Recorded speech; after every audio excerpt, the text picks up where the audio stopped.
चलो cost chapter शुरू करेंगे, chapter number 6, notes next class में लेंगे, ठीक है। अब आ जाएगा ब्राइटनेस, अपने आप आ जाएगा, ठीक है। देखो हम अभी तक 1 से 4 चैप्टर में कंज्यूमर्स के बारे में पढ़े थे। 5th चैप्टर क्या था हमारा? Production function. क्या था प्रोडक्शन फंक्शन का मतलब? What is production function? हाँ, प्रोडक्शन फंक्शन होता है basically relationship between input and output. कितना इनपुट डालोगे तो कितना आउटपुट निकलेगा, है ना। इसमें बेसिकली 2 प्रकार का प्रोडक्शन फंक्शन होता है, एक शॉर्ट रन प्रोडक्शन फंक्शन और दूसरा होता है long run production function. Already हम पढ़ लिए। अब सोचो तुम जब प्रोड्यूस करोगे गुड्स एंड सर्विसेज, प्रोडक्शन करोगे तो कॉस्ट लगेगा। कॉस्ट का मतलब क्या होता है? खर्चा, ठीक है। तो जब भी कोई चीज प्रोड्यूस करोगे तुम, हम बात किए थे नंबर ऑफ यूनिट्स में, लास्ट चैप्टर में हम प्रोडक्शन के बारे में जब पढ़ रहे थे तब हम नंबर ऑफ यूनिट्स में बात किए थे। एक लेबर आएगा तो कितना बनेगा, 2 आएंगे तो कितना बनेगा, 3 आएंगे तो कितना बनेगा। हम वहां पर ये बात नहीं किए कि कॉस्ट कितना लगेगा। एक आएगा 100 यूनिट बनाएगा, 100 यूनिट तो बन जाएगा, लेकिन उस पर कॉस्ट कितना लगेगा? खर्चा भी तो आएगा 100 यूनिट बनाने के लिए। 2 आएंगे तो दोनों मिलकर 400 यूनिट बनाएंगे, अब इसमें कॉस्ट लगेगा, है ना, खर्चा लगेगा 400 यूनिट बनाने के लिए। तो अब बात करेंगे हम मॉनेटरी टर्म्स में। इसके पहले हम बात कर रहे थे नंबर ऑफ यूनिट के टर्म्स में, चैप्टर नंबर 5 में, है ना। वहां पर हम देखे स्टार्टिंग में इंक्रीजिंग रिटर्न होता है, स्टार्टिंग में हमारा प्रोडक्शन तेजी से ग्रो करता है, लेटर ऑन स्लोली ग्रो करता है, मैक्सिमम लेवल पर पहुंचता है और उसके बाद फॉल होना शुरू होता है। जो टोटल प्रोडक्ट का कर्व था, पहले बढ़ता है, मैक्सिमम लेवल में पहुंचता है, फिर फॉल होता है। मार्जिनल प्रोडक्ट इनिशियली इंक्रीज होता है, मैक्सिमम पॉइंट पर पहुंचता है और वहां से फॉल होना शुरू हो जाता है। ये हम लास्ट चैप्टर में पढ़े थे in terms of number of units. हम मॉनेटरी टर्म्स में नहीं पढ़े थे कि 100 यूनिट बनाने में कॉस्ट कितना लगेगा, 200 यूनिट बनाने में कॉस्ट कितना लगेगा, 500 यूनिट बनाने में कॉस्ट कितना लगेगा। तुम मुझे बताओ, अगर 100 यूनिट बनाने में 10,000 रुपए खर्च आता है तो 200 यूनिट बनाने में तुम्हारे हिसाब से कितना खर्च आएगा?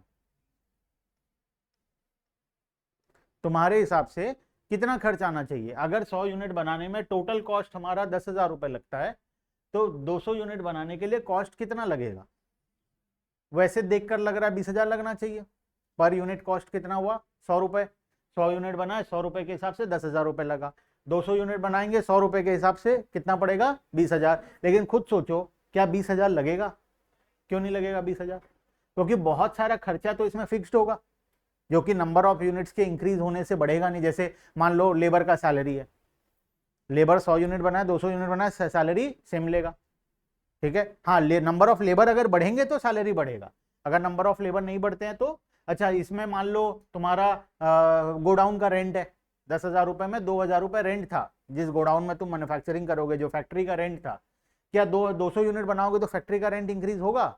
नहीं होगा। तो क्या 20,000 खर्च आएगा या 20,000 से कम खर्च आएगा? 20,000 से कम खर्च आएगा, है ना। वैसे ही 300 यूनिट बनाएंगे तो खर्चा शायद और कम होगा, 400 यूनिट बनाएंगे तो खर्चा और कम होगा। तो जैसे जैसे हम प्रोडक्शन करते जाते हैं, हमारा प्रोडक्शन इंक्रीज होते जाता है, वैसे वैसे हमारा कॉस्ट क्या होता है? धीरे धीरे रिड्यूस होता जाता है। लेकिन क्या ये हमेशा रिड्यूस होता रहेगा? सोचकर बताओ। वैसे तो फिर एक यहाँ पे 100 यूनिट का कॉस्ट आ रहा था 100 रुपए पर यूनिट, 200 में मान लो 15,000 का कॉस्ट आया, 300 में मान लो टोटल 18,000 लगा, 400 में मान लो टोटल कितना ले ले, 20,000 ले लेते। क्या ये इसी तरीके से पर यूनिट कॉस्ट कम होता जाएगा इनडेफिनाइट पीरियड? ऐसे में तो कॉस्ट जीरो हो जाएगा, ऑलमोस्ट जीरो, जीरो तो नहीं होगा लेकिन नियर अबाउट जीरो हो जाएगा। क्या ऐसा होगा कि एक पॉइंट ऑफ टाइम के बाद फिर कॉस्ट इंक्रीज होना शुरू हो जाएगा? सोचो, एक फैक्ट्री था इतना बड़ा, इस फैक्ट्री में एक मशीन लगाए थे हम, 100 यूनिट बनाएंगे, फैक्ट्री का रेंट क्या रहेगा? वही रहेगा। 200 यूनिट बनाएंगे तब भी वही रहेगा, 300 यूनिट बनाएंगे तब भी वही रहेगा। तो पर यूनिट कॉस्ट धीरे धीरे कम होगा। लेकिन जब हम 1000 यूनिट से ज़्यादा बनाएंगे, क्या ये फैक्ट्री में हमारा काम होगा और हमें बड़ा फैक्ट्री लेना पड़ेगा? तो अचानक से रेंट कॉस्ट क्या हो जाएगा? इंक्रीज हो जाएगा। तो ये कॉस्ट हमेशा कम नहीं होता। जैसे हम बात किए पिछले चैप्टर में, प्रोडक्शन इंक्रीज होगा, लेबर के आने से प्रोडक्शन इंक्रीज होता है। लेकिन क्या ये हमेशा इंक्रीज होता रहता है कि एक पॉइंट ऑफ टाइम के बाद जाकर मैक्सिमम होकर फिर फॉल होने लग जाता है? ऐसा ही होता है। तो सेम होता है यहाँ पर। इनिशियली तो कॉस्ट कम होता जाएगा, लेकिन एक पॉइंट ऑफ टाइम के बाद हमारा खर्चा इंक्रीज होना शुरू हो जाएगा। ठीक है, तो हम कहां पर जाकर स्टॉप करें? जब खर्चा कम हो रहा है तब जाकर स्टॉप करें, जब खर्चा मिनिमम में है तब स्टॉप करें, कि खर्चा जब इंक्रीज हो रहा है तब जाकर स्टॉप करें। तो ऐसे बहुत सारा पॉइंट्स है, बहुत चीज समझना पड़ेगा कॉस्ट के बारे में एक्चुअली क्या है। तो अभी हम समझते हैं एक प्रकार से। मान लो 100 यूनिट मैं बना रहा हूं, 10,000 रुपए लग रहा है। इसमें दो प्रकार का कॉस्ट नॉर्मली इन्वॉल्व होता है, एक होता है फिक्स्ड कॉस्ट और दूसरा होता है variable cost. What is fixed cost? पढ़े थे हम। फिक्स्ड कॉस्ट क्या होता है? वो कॉस्ट जो हमेशा फिक्स रहता है उसको बोलते हैं फिक्स्ड कॉस्ट। जैसे rent of the godown fix है, वॉचमैन का सैलरी फिक्स है, जितना भी प्रोड्यूस करो वॉचमैन तो उतना ही सैलरी लेगा, है ना। और क्या फिक्स होता है खर्चा? रेंट ऑफ मशीन, मशीन का रेंट जो है फिक्स। मशीन खर्चा नहीं है, मशीन कैपिटल इन्वेस्टमेंट है। बैलेंस शीट याद है, कुछ अकाउंट्स कॉन्सेप्ट याद है? मशीन खरीदते हो तो क्या एंट्री करते हो? General entry, machinery to cash, cash में तो बैंक जो भी, ठीक है। तो ये मशीन कहाँ जाता है? Profit and loss account. Profit and loss balance sheet पढ़ लियो? नहीं पढ़े हो? नहीं पढ़े हो ना अभी तक, चलो कोई बात नहीं, फिर छोड़ो। तो मशीन क्या होता है हमारे लिए? इन्वेस्टमेंट होता है। मशीन हमारे लिए खर्चा नहीं होता है। मशीन हमारे साथ सालों साल चलेगा। नॉर्मली हर बिजनेस में दो प्रकार का पेमेंट हम लोग करते हैं, एक होता है कैपिटल एक्सपेंडिचर, दूसरा होता है रेवेन्यू एक्सपेंडिचर। पढ़े होगे capital expenditure and revenue expenditure. Revenue expenditure क्या होता है?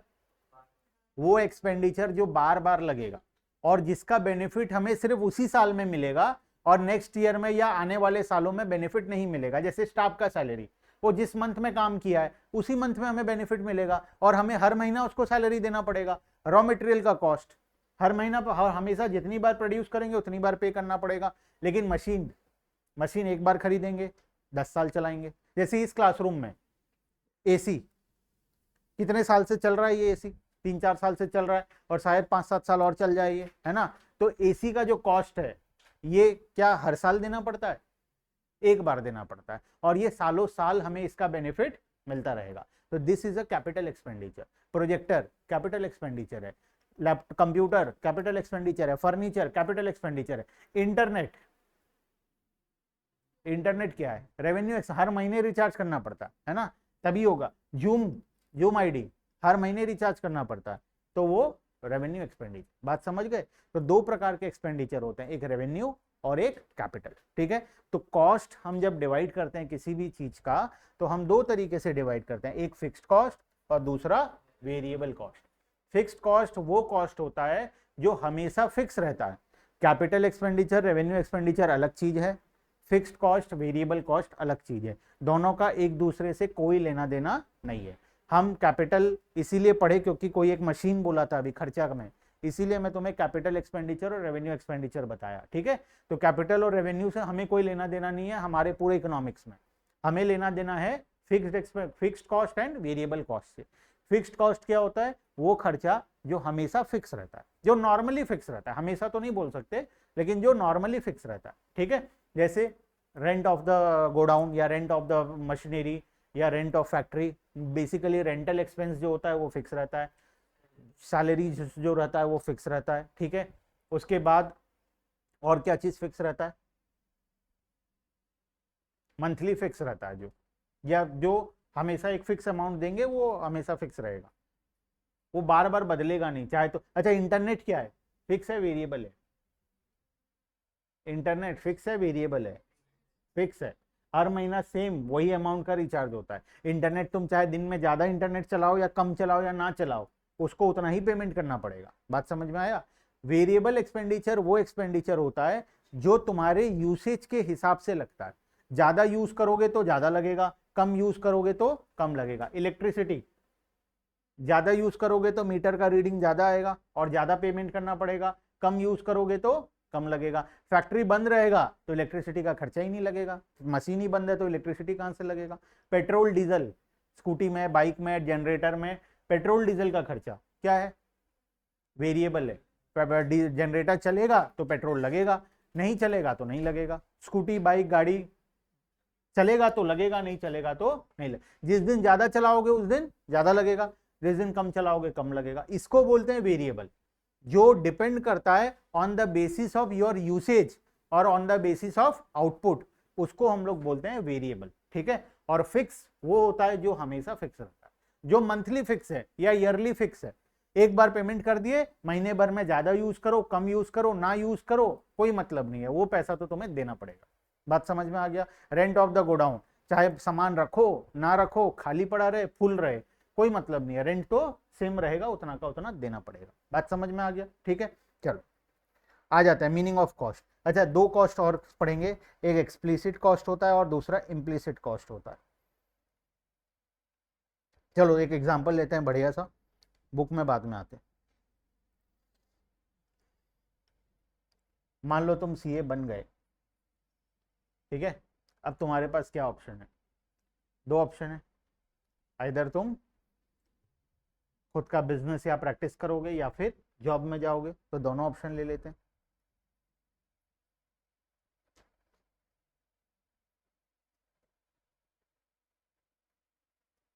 ठीक है, बिजनेस और प्रैक्टिस या फिर जॉब, ठीक है, दो ऑप्शन। अगर तुम बिजनेस करते हो, ठीक है, तो तुम जॉब नहीं कर पाओगे, तो ये क्या है तुम्हारे लिए? पढ़े थे अपॉर्चुनिटी कॉस्ट। बिजनेस सिलेक्ट करते हो तो job is a opportunity cost, और जॉब सिलेक्ट करते हो तो बिजनेस इज अ अपॉर्चुनिटी, ठीक है। अच्छा, जॉब अगर करते हो तो सैलरी मिलेगा मान लो 24 लाख रुपए सालाना, महीने का 2 लाख रुपए, ठीक है। बहुत ज्यादा नहीं होता है महीने का 2 लाख रुपए, ठीक है। एक रीजनेबल, एक स्टैंडर्ड चार्टर्ड अकाउंटेंट 2 लाख रुपए का सैलरी मिल जाता है। तो मान लो 2 लाख रुपए सैलरी है, ठीक है, मंथली। अब साल का कितना हो गया? 24 लाख। क्या इसमें तुम्हें अपना कुछ पैसा इन्वेस्ट करना पड़ा? नहीं, कुछ भी नहीं करना पड़ा। अच्छा, अगर तुम जॉब नहीं करते हो, तुम बिजनेस करते हो, तो बिजनेस करोगे तो तुम्हारा एक दुकान था, एक शॉप था, खुद का था। अगर तुम इसमें शॉप बिजनेस नहीं करते तो इसको रेंट पे लगा देते खाली, तो अगर तुम जॉब करने चले जाते बाहर तो ये दुकान खाली पड़ा रहता, तो इसको तुम क्या करते? रेंट में लगा देते। रेंट कितना आ जाता इससे? मान लो 6 लाख रुपए का रेंट आ जाता, ठीक है। लेकिन अब तुम क्या डिसीजन लियो? बिजनेस करने का डिसीजन लियो, तो तुम इस दुकान में बिजनेस करोगे तो ये 6 लाख रुपए नहीं आएगा, ये तो बिजनेस में यूज कर लोगे दुकान को। अच्छा, बिजनेस करोगे तो कुछ कैपिटल भी लगाना पड़ेगा, मान लो 50 लाख रुपए इन्वेस्ट करना पड़ेगा। दुकान का फर्नीचर बनाओगे, सब करोगे, माल मटेरियल भरोगे, सब कुछ करोगे तो बिजनेस चलेगा ना, तो बिजनेस ऐसे तो नहीं चलेगा। तो 50 लाख रुपए, 50 छोड़ो, ज्यादा है 20 ले लेते हैं, ठीक है। 20 लाख रुपए तुम्हें इन्वेस्ट करना पड़ेगा। अगर तुम जॉब करते तो क्या ये 20 लाख इन्वेस्ट करना पड़ता? नहीं। तो क्या करते इस 20 लाख का तुम? अगर तुम जॉब करते, कॉमर्स के बच्चे हो, है ना, अगर तुम जॉब करते तो बिजनेस नहीं करते, तो ये 20 लाख रुपए का दुकान में तुम्हें फर्नीचर नहीं बनाना पड़ता, ये 20 लाख रुपए तुम्हारे बैंक अकाउंट में होता। तो इस 20 लाख का तुम क्या करते? कहीं ना कहीं इन्वेस्ट करते, ठीक है। कोई फिक्स डिपॉजिट कर देता, कोई शेयर मार्केट में लगा देता, कोई गोल्ड खरीद लेता, कोई सिल्वर खरीद लेता, कुछ ना कुछ कर लेते। मान लेते हैं बुरा से बुरा हालत में, मान लो तुम फिक्स डिपॉजिट कर दिए, ठीक है, और फिक्स डिपॉजिट में तुम्हें मान लो 8% का या 10% का रिटर्न मिलता, ठीक है। तो सोचो, अगर तुम जॉब कर रहे हो तो तुम्हारा सैलरी तो आएगा, साथ में और क्या आ सकता है? इंटरेस्ट आएगा, कि कैसे, कितने का? कितना हो गया?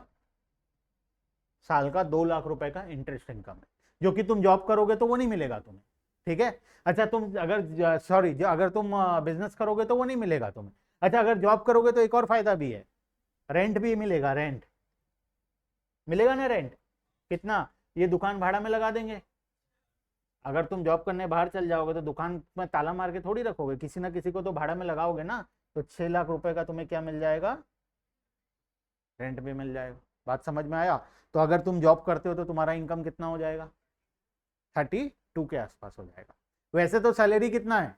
24 है, लेकिन जॉब कर रहे हो बोलकर तुम्हें दो बेनिफिट एक्स्ट्रा मिलेगा। एक तो इंटरेस्ट मिलेगा, जो पैसा तुम बिजनेस में इन्वेस्ट करते हो उस पैसे के ऊपर, और दूसरा रेंट मिलेगा, जो कि तुम अगर बिजनेस करते तो नहीं मिलता, ठीक है। मान लो बिजनेस करके तुम कितना कमा रहे हो?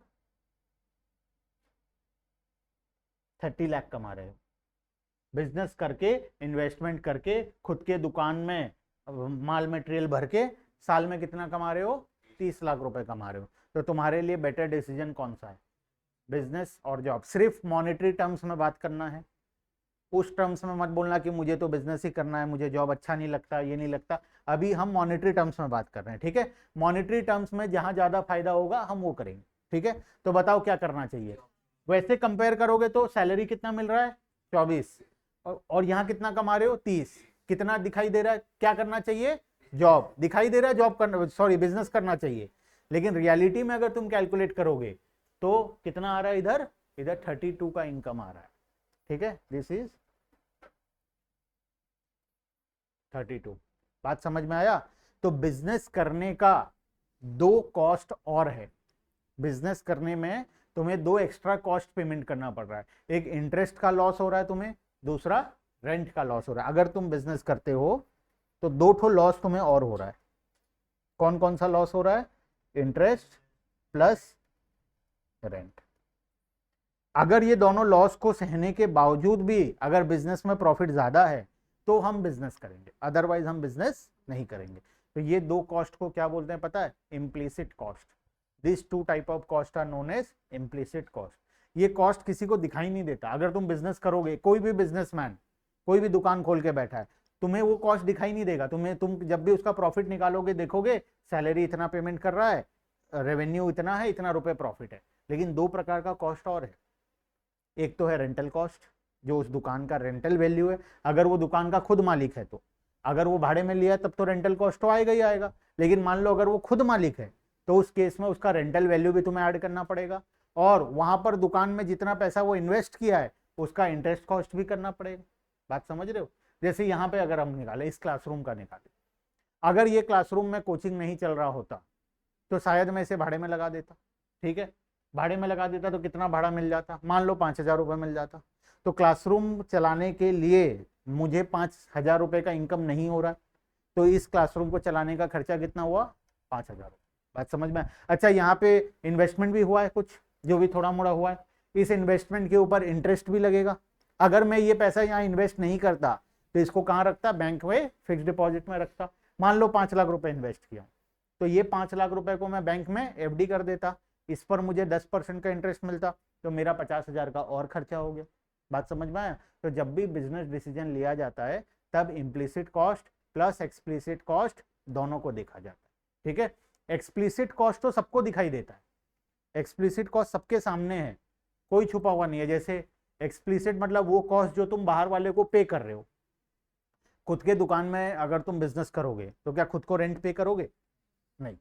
अगर खुद का पैसा बिजनेस में लगाओगे तो क्या हर महीने खुद अपने आप को इंटरेस्ट दोगे, नहीं। लेकिन एक्चुअल में तो कॉस्ट लग रहा है ना, एक्चुअल में तो लग रहा है ना। अगर 50 लाख रुपए तुम बिजनेस में इन्वेस्ट किए हो तो उसका 10% जो इंटरेस्ट कॉस्ट है वो तुम्हें मिल नहीं रहा है, लेकिन तुम्हारा खर्चा तो हो रहा है ना, तुमको किसी को पे भी नहीं करना पड़ रहा है, लेकिन एक्चुअल में तो कॉस्ट तो लग रहा है ना। क्योंकि अगर वो 50 लाख बैंक में होता तो 5 लाख मिलता वहां से, जो कि तुम्हें अभी नहीं मिल रहा। बात समझे। इम्प्लीसिट और एक्सप्लिसिट का मतलब समझे। इम्प्लीसिट क्या होता है, जो किसी को दिखाई नहीं देता, जो बुक्स ऑफ अकाउंट्स में भी नहीं होता, जो बैलेंस शीट में भी नहीं आता, जो प्रॉफिट एंड लॉस अकाउंट में भी नहीं आता, जिसका हम जर्नल एंट्री भी नहीं करते बुक्स ऑफ अकाउंट्स, ठीक है। तो बुक्स ऑफ अकाउंट्स में जो प्रॉफिट दिखाई दे रहा है, जो बिजनेस का, अगर तुम balance sheet profit and loss account देखोगे, जो प्रॉफिट दिखाई दे रहा है वो एक्चुअल प्रॉफिट है ही नहीं बिजनेस का, उसके ऊपर तो अभी इम्प्लीसिट कॉस्ट माइनस होना बाकी है। बात समझे। तो जब वो इम्प्लीसिट कॉस्ट माइनस होगा तब जाकर होगा, ठीक है। नॉर्मली इम्प्लीसिट कॉस्ट 4 प्रकार का होता है, ठीक है। एक तो rental value, rental value of owners premises. Owner का खुद का जो बिल्डिंग है उसका रेंटल वैल्यू जो है वो उसका कॉस्ट होता है, इम्प्लीसिट कॉस्ट पहले टाइप का। दूसरा होता है इंटरेस्ट ऑन ओन कैपिटल। जो पैसा मैं बैंक से लाऊंगा उसका इंटरेस्ट तो बैंक को दे दूंगा, लेकिन जो मैं खुद का पैसा लगाया हूं उसका जो इंटरेस्ट का कॉस्ट है वो तो आएगा ना कॉस्ट में। बात समझ में आया। तीसरा salary cost of owner. Owner अपना टाइम बिजनेस में इन्वेस्ट कर रहा है। तुम अगर बिजनेस का प्रॉफिटेबिलिटी निकालोगे तो ओनर जो अपना टाइम बिजनेस में इन्वेस्ट कर रहा है, अगर वो उतना टाइम, अच्छा एग्जांपल लेते हैं, मान लो मैं तुम्हें अभी यहाँ नहीं पढ़ा रहा होता तो मैं क्या कर रहा होता, कहीं ना कहीं कुछ काम कर रहा होता, है ना, कुछ ना कुछ पैसे कमा रहा होता। सिंपल सिंपल टर्म्स में बात करें तो ठीक है। अगर मैं तुम्हें यहाँ पढ़ा रहा हूँ, इसका मतलब मैं कोई और काम नहीं कर पा रहा हूँ। मैं मान लो किसी और काम करके, अगर मैं मान लो अगर यहाँ नहीं पढ़ा रहा होता तो मान लो मैं जॉब कर रहा होता, और जॉब में मुझे सैलरी कितना मिलता, 2 लाख रुपए महीना मिलता, ठीक है। जस्ट बिकॉज मैं यहाँ पढ़ा रहा हूँ इस वजह से मैं वो जॉब नहीं कर पा रहा हूँ, तो क्या ये इम्प्लिसिट कॉस्ट है? ऑब्वियसली है। यहाँ पर मैं पढ़ा रहा हूँ इस वजह से तो मैं जॉब नहीं कर पा रहा हूँ ना, तो मेरा जो सैलरी वैल्यू है, मेरा जो मेहनत है, जो मेरा सैलरी कॉस्ट है, वो भी तो बिजनेस के लिए इम्प्लिसिट कॉस्ट है। एक बिजनेसमैन अपने दुकान में सुबह 9 बजे से रात को 9 बजे तक काम करता है, ठीक है। अगर वो काम उस बिजनेस में ना करे और वो काम वो कहीं और जाकर करे तो उसको सैलरी मिलेगा या नहीं मिलेगा? मिलेगा ना। तो जितना सैलरी उसको वहां से मिलता वो इस बिजनेस के लिए क्या है, कॉस्ट। क्लियर है बात? तो नॉर्मली 3 प्रकार का कॉस्ट, एक तो है rental value of owner premises, दूसरा है इंटरेस्ट ऑन ओन कैपिटल, जो मालिक अपना कैपिटल लगाया है, तीसरा है salary cost of owner, owner का सैलरी कॉस्ट। इसके बाद एक चौथा भी होता है, ओनर जो बिजनेस का रिस्क ले रहा है उसका भी तो पैसा लगेगा, रिस्क कोई फ्री में लेगा? अगर मैं किसी बिजनेस में काम कर रहा हूं, मेरा बिजनेस है, तो उस बिजनेस में जो रिस्क है वो रिस्क मेरे ऊपर है। अगर मान लो वहां कोई एम्प्लॉय मर गया तो एम्प्लॉय के घर वाले आके मुझे पीटेंगे। अगर वहां पर लॉस हो गया तो वो लॉस का भरपाई मेरे को अपने घर से करना पड़ेगा, मेरा घर बेचकर मैं लॉस का भरपाई करूंगा। तो वो जो रिस्क मैं ले रहा हूं, तो वो रिस्क के नाम का भी तो मुझे कुछ मिलना चाहिए पैसा, है ना। अगर मैं जॉब कर रहा हूं तो कोई रिस्क ले रहा हूं? नहीं ले रहा। अगर मैं अपने बिल्डिंग को रेंट पे लगा रहा हूं तो कोई रिस्क ले रहा हूं? नहीं ले रहा। लेकिन मैं बिजनेस कर रहा हूं तो रिस्क ले रहा हूं। तो बिजनेस में उतना एक्स्ट्रा प्रॉफिट जनरेट होना चाहिए ताकि मेरे रिस्क को वो कवर कर पाए। मान लो मैं जितना रिस्क ले रहा हूं, मुझे लगता है कि मुझे साल में 5 लाख रुपए एक्स्ट्रा मिलना चाहिए रिस्क को देखते हुए, तो मेरा बिजनेस का प्रॉफिट मेरे सैलरी के मुकाबले 5 लाख से ज्यादा आना चाहिए। अगर वो 5 लाख से ज्यादा है तभी मैं बिजनेस करूंगा, अदरवाइज मैं बिजनेस नहीं करूंगा। बात समझ में आया? थोड़ा मोड़ा समझ में आया होगा इम्प्लिसिट और एक्सप्लिसिट के बारे में, ठीक है। चलो अब आते हैं बुक में। 2 प्रकार का कॉस्ट, बोलो। 100% होगा ही होगा। बुक्स ऑफ अकाउंट्स में उसका जनरल एंट्री नहीं होता, बैंक से पेमेंट नहीं होता।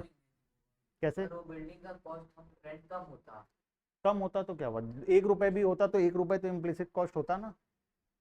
होगा जरूरी है। मान लो मैं कोई बिजनेस कर रहा हूँ, मान लो मेरा बिल्डिंग भी नहीं है, रेंटल वैल्यू है, तो रेंटल इम्प्लिसिट कॉस्ट नहीं है, लेकिन मैं अपना कैपिटल तो इन्वेस्ट किया हूँ, घर से कुछ तो पैसे लगाया हूँ, उस पैसे का इंटरेस्ट कॉस्ट। चलो मैं पैसा भी नहीं लगाया हूँ, सारा पैसा बैंक से लाया, जीरो, अपना इन्वेस्टमेंट जीरो है, सारा पैसा बैंक से आया है, मैं वहां मेहनत तो कर रहा हूँ, मेरा सैलरी कॉस्ट इम्प्लिसिट है या नहीं है? तुम मान लो, एग्जाम्पल लेता हूँ, तुम मान लो आज एक दुकान खोलते, ठीक है, सब इमेजिन करना, तुम मान लो एक नया शॉप खोलते, ठीक है, कपड़े का दुकान खोलते हो, बॉयज लोग जेंट्स का खोल रहे हो, तुम लेडीज लोग अपना लेडीज का बुटीक खोल रहे हो, ठीक है। मान लेते हैं अपना दुकान खोले, अब एक दुकान भाड़े में लिए, जिसके पास खुद का है वो खुद खोला, जिसके पास नहीं है वो भाड़े में लिया। जो लोग भाड़े में लिए वो तो हर महीने भाड़ा पेमेंट कर देंगे, ठीक है, लेकिन जिनका खुद का है क्या वो हर महीने भाड़ा पेमेंट करेंगे? नहीं करेंगे।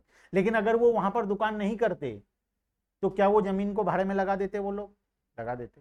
तो इसका मतलब दुकान करने के लिए उनका रेंटल इनकम जो हो सकता था वो नहीं हो पा रहा है, तो वो कॉस्ट है या नहीं है? पैसे का नहीं आना भी तो कॉस्ट होता है, पैसे का जाना कॉस्ट होता है, पैसे का ना आना भी तो कॉस्ट है। अगर कोई मुझे 5,000 देने वाला था और वो नहीं दिया तो मेरा 5,000 का खर्चा हुआ या नहीं हुआ?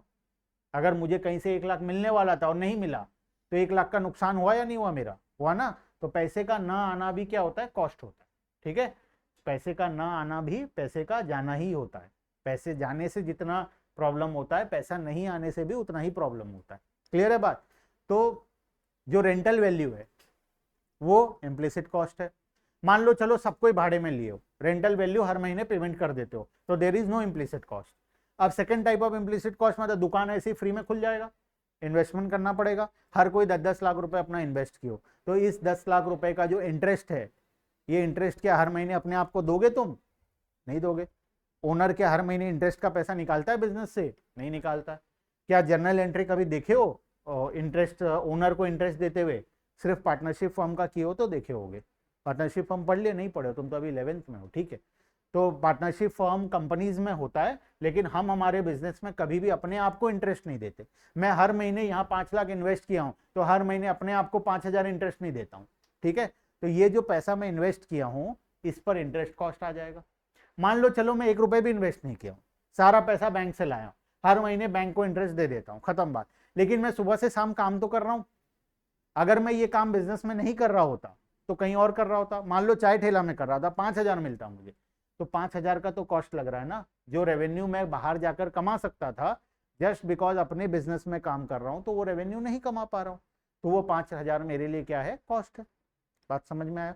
तो इम्प्लिसिट कॉस्ट हर बिजनेस में होता ही होता है, नॉर्मली हर बिजनेस में होता है। और नॉर्मली देखना तीनों टाइप का होता है, रेंटल वाला भी होता है नॉर्मली इंटरेस्ट वाला भी होता है, और नॉर्मली सैलरी वाला इम्प्लिसिट कॉस्ट भी होता है, ठीक है। ये कॉस्ट को हम कभी भी कैलकुलेट नहीं करते, ये कॉस्ट को हम कभी भी ध्यान में नहीं रखते, ठीक है। लेकिन एक्चुअल अकाउंटिंग जब तुम करोगे, एक्चुअल इकोनॉमिक्स जब तुम पढ़ोगे, तब तुम्हें ये तीनों कॉस्ट को भी माइनस करना पड़ेगा, तभी जाकर होगा। अकाउंट्स में नहीं करते हम, अकाउंट्स में जो प्रॉफिट आ गया वो प्रॉफिट है, उसके ऊपर इनकम टैक्स भरेंगे, वो तुम्हारा बैलेंस शीट में चला जाएगा, हो गया काम खत्म। लेकिन इकोनॉमिक्स में जब आओगे तुम, अकाउंट से 2 स्टेप्स आगे जाना पड़ेगा। अकाउंट्स के बाद उसमें अब इम्प्लिसिट कॉस्ट को माइनस करना पड़ेगा। उसके बाद भी अगर पैसा बच जाता है तो वो तुम्हारा रियल प्रॉफिट है, that is your real profit. समझे बात? ठीक है।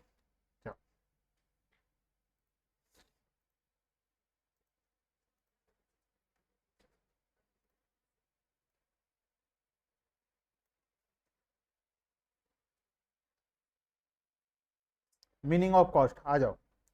Cost is total expenditure incurred on producing a commodity.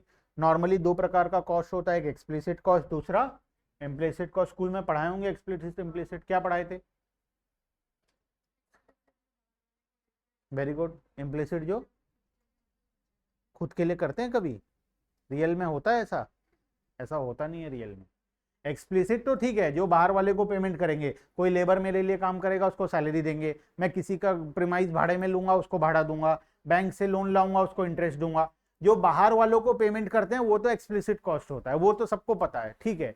Implicit cost क्या होता है? वो कॉस्ट जो ओनर से रिलेटेड होता है और नॉर्मली वो ओनर को नहीं दिया जाता है, उसको बोलते हैं इम्प्लिसिट कॉस्ट, ठीक है। जो कॉस्ट इंप्लाइड है लेकिन वो कॉस्ट तुम्हें दिखाई नहीं दे रहा है बुक्स ऑफ अकाउंट्स में। ओनर अपने आप को कभी सैलरी नहीं देता है, ओनर अपने आप को कभी इंटरेस्ट नहीं देता है, ओनर अपने आप को कभी भाड़ा नहीं देता है, रेंट नहीं देता है, ठीक है। ये जो कॉस्ट है, इस कॉस्ट को हम लोग बोलते हैं इम्प्लिसिट कॉस्ट, ठीक है। देखो explicit cost, it is actual money expenditure on input or payment made to outsider for hiring their factor services. For example, wages paid to the employees, जो बाहर वाले को पे किए, rent paid on hired premises, जो बाहर वाले से भाड़ा लिए थे उनको दिए, ये सब एक्सप्लिसिट कॉस्ट है। इम्प्लिसिट कॉस्ट क्या होता है? It is estimated value. पहली बात तो ये एक्चुअल होता ही नहीं है, ये एस्टिमेटेड होता है, ठीक है। एक्चुअल तो हम किसी को पे ही नहीं कर रहे हैं, तो एक्चुअल कहां से आएगा? एस्टिमेटेड है, हम एक अनुमान लगाते हैं कि इस बिल्डिंग, इस जगह का भाड़ा कितना होना चाहिए, 5,000 होना चाहिए, ये अनुमान है, ठीक है। It is an estimated value of input supplied by owners including normal profit. For example, interest on own capital, खुद के पैसे के ऊपर interest, rent of own land, खुद का जमीन का rent, salary of the service of entrepreneur, entrepreneur खुद जो बिजनेस में काम कर रहा है उसका सैलरी, ठीक है। ये सारा खर्चा को हम लोग क्या करेंगे? माइनस करेंगे। उसके बाद अगर प्रॉफिट आ रहा है तब हम बोलेंगे कि हम एक्चुअल में बिजनेस में प्रॉफिट कमा रहे हैं। बात समझ में आया? ठीक है। कैसे नहीं है? कैसे नहीं है कॉस्ट? पैसे का ना आना भी पैसे का जाना होता है। अगर मेरे पास 50 लाख है, मैं 50 लाख रुपए इस क्लासरूम में इन्वेस्ट कर दूं तो मुझे इंटरेस्ट मिलेगा? नहीं। लेकिन अगर मैं यहाँ पर इन्वेस्ट नहीं करके उस 50 लाख को बैंक में रखूं तो बैंक वाला मुझे क्या देगा? इंटरेस्ट देगा। तो बिजनेस में अगर मैं अपना पैसा इन्वेस्ट किया तो मुझे इंटरेस्ट नहीं मिला, बैंक में रखता तो इंटरेस्ट मिलता। तो बिजनेस में इन्वेस्ट करने का खर्चा कितना हुआ, जो इंटरेस्ट मुझे नहीं मिला। ठीक है, ये जगह मेरा खुद का है तो मैं अपने आप को भाड़ा नहीं दे रहा हूं। लेकिन अगर मैं यहां पर बिजनेस नहीं कर रहा होता, इस क्लासरूम को बंद कर दूं मैं और किसी और को भाड़े में दे दूं, तो मुझे मान लो 5,000 रुपए भाड़ा मिल जाएगा। तो जस्ट बिकॉज मैं यहाँ पर क्लासरूम है, इस वजह से मुझे 5,000 भाड़ा नहीं मिल रहा। तो ये 5,000 मेरे लिए क्या है, कॉस्ट है। ठीक है, एक चीज को ये समझो कि सिर्फ पैसा देने से कॉस्ट नहीं होता है, पैसा नहीं आ रहा है तो वो भी खर्चा है। कोई तुम्हें 1 लाख देने वाला था, वो तुम्हें नहीं दिया, लेकर भाग गया, तो वो भी तो तुम्हारे लिए क्या हो गया, कॉस्ट हो गया ना। अगर तुम उसे 1 लाख दिए, वो तो कॉस्ट है ही। तुम्हें कहीं से 1 लाख मिलने वाला था लेकिन नहीं दिया, वो पैसा खा गया तुम्हारा, तो वो भी तो कॉस्ट है। ठीक है, बैड डेट्स जिसको बोलते हैं। तो पैसे का ना आना भी पैसे का जाना ही होता है। ठीक है, देखो such cost are known as cost of self supplied factor. ठीक है, चलो एक और एग्जांपल लेते हैं, छोटा सा, शायद समझ में आ जाए। मैं एक दुकान खोला, ठीक है, पान ठेला खोलता, दिन भर पान बेचता हूँ, ये मेरा प्रॉफिट एंड लॉस अकाउंट है। सेल्स मान लो 20 लाख रुपए का पान बेचा। ठीक है, ओपनिंग स्टॉक है पान का, परचेजेस है, रॉ मटेरियल परचेज किया, क्लोजिंग स्टॉक है और ग्रॉस प्रॉफिट निकल गया। फिर सारे खर्चे माइनस किया, इलेक्ट्रिसिटी बिल, रेंट, उसके बाद क्लीनिंग एक्सपेंसेस, ये वो सब माइनस कर दिया, पैकिंग चार्जेस, ये वो सब माइनस कर दिया, नेट प्रॉफिट आ गया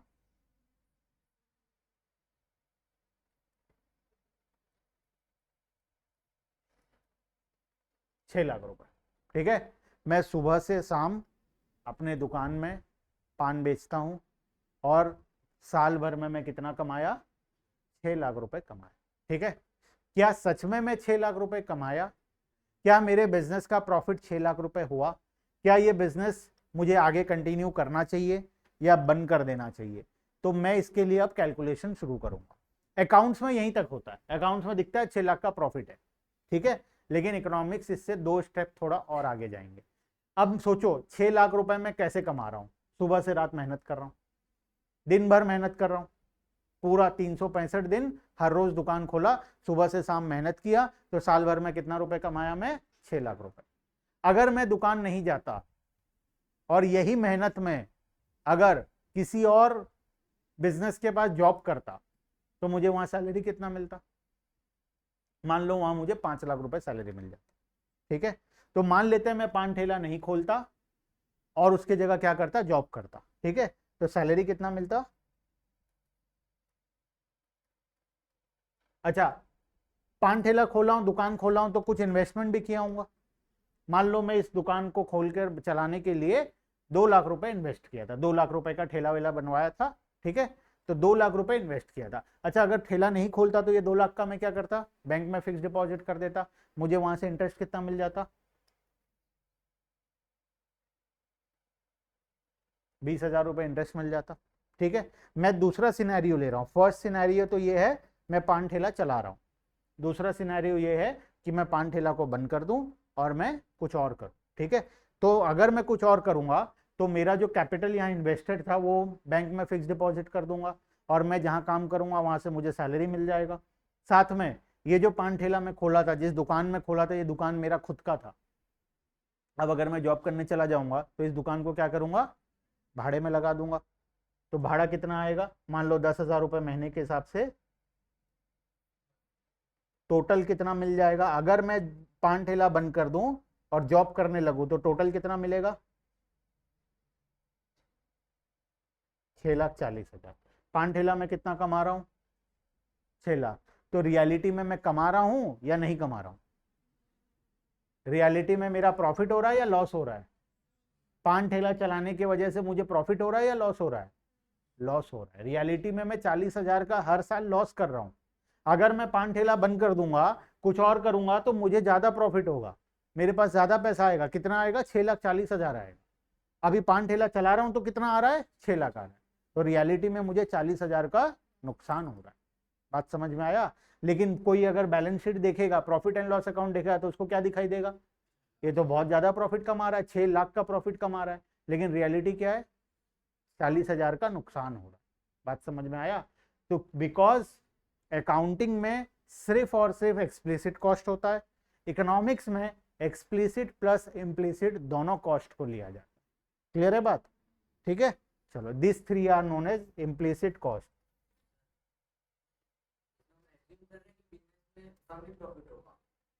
हाँ, इतना है, कम होगा नहीं, ये एक्चुअल है। मैं पान ठेला खोला था, 6 लाख कमाया था मैं।